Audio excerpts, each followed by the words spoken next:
എന്തു പറഞ്ഞാലും അതിന് നല്ല മറുപടി പറയുന്ന സൈനൂര ഫിലിപ്പ് എന്ന വ്യക്തി ഒരു ഗായിക, നടി, അങ്ങനെയൊക്കെ വേണമെങ്കിൽ വിശേഷിപ്പിക്കാം.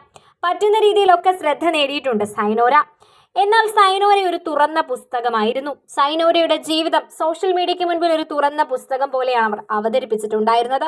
തന്റെ എല്ലാ വിശേഷങ്ങളും എല്ലായ്പ്പോഴും തുറന്നു പറയുമായിരുന്നു. അതുപോലെ ഇപ്പോൾ തന്റെ ഭർത്താവുമായി താൻ വേർപിരിയുകയാണ് എന്നും സൈനോര തുറന്നു പറയുന്നു. അതിന്റെ കാരണമൊന്നും വ്യക്തമാക്കുന്നില്ല. അങ്ങോട്ട് പ്രണയം തോന്നിയ വ്യക്തിയാണ് ഭർത്താവ്. ഭർത്താവിനെ കാണുവാൻ വേണ്ടി മാത്രം ചില ക്ലാസ്സുകളൊക്കെ അറ്റൻഡ് ചെയ്തതും സൈനോര ഒരിക്കൽ പറഞ്ഞിരുന്നു. ഇപ്പോഴിതാ തങ്ങൾ ആ ജീവിതം അവസാനിപ്പിക്കുകയാണെന്നും സൈനോര തന്നെയാണ് വ്യക്തമാക്കുന്നത്. സൈനോരയുടെ വാക്കുകൾ വളരെ വേഗം ശ്രദ്ധ നേടിയിരുന്നു.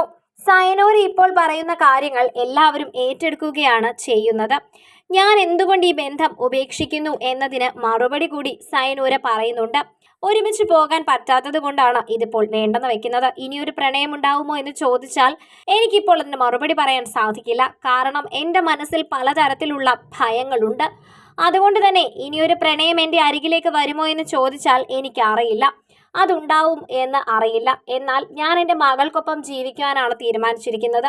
അവളുടെ ഒപ്പം സന്തോഷപൂർവ്വം ഇനി മുൻപോട്ട് പോകും. ചിലപ്പോൾ ഒരാൾ ജീവിതത്തിലേക്ക് വന്നേക്കാം, വരാതിരിക്കാം. അതെങ്ങനെയാണെങ്കിലും അതിനെ ഞങ്ങൾ അതേ രീതിയിലാണ് നോക്കിക്കാണുന്നത് എന്നാണ് പറയുന്നത്. വളരെ വേഗം തന്നെ ഈ വാക്കുകൾ ശ്രദ്ധ നേടി. എന്നാൽ സൈനോരയുടെ ജീവിതത്തിൽ എന്താണ് സംഭവിച്ചത് എന്ന് എല്ലാവരും ചോദിക്കുന്നുണ്ടായിരുന്നു. സൈനോര എന്തുകൊണ്ടാണ് വിവാഹമോചനത്തിലേക്ക് എത്തിയത് എന്നും അതിനു മാത്രം എന്തെങ്കിലും പ്രശ്നം സൈനോരയുടെ ജീവിതത്തിൽ നടന്നോ എന്നും ഒക്കെ ആളുകൾ ചോദിക്കുന്നു. അതിനൊന്നും വ്യക്തമായ മറുപടി പറയുന്നില്ലെങ്കിലും ഒരു സാധാരണ ചിരിയോടെ തന്നെ സൈനോര സംസാരിക്കുന്നത് എല്ലാവരെയും അമ്പരപ്പെടുത്തുന്നുണ്ട്. ജീവിതത്തിൽ ഇത്രയും വലിയൊരു പ്രതിസന്ധി ഘട്ടത്തിലും വളരെ കൂളായി സംസാരിക്കാൻ സാധിക്കുന്നല്ലോ, അതൊരു വലിയ അനുഗ്രഹമാണെന്നാണ് എല്ലാവരും ഇപ്പോൾ പറയുന്നത്.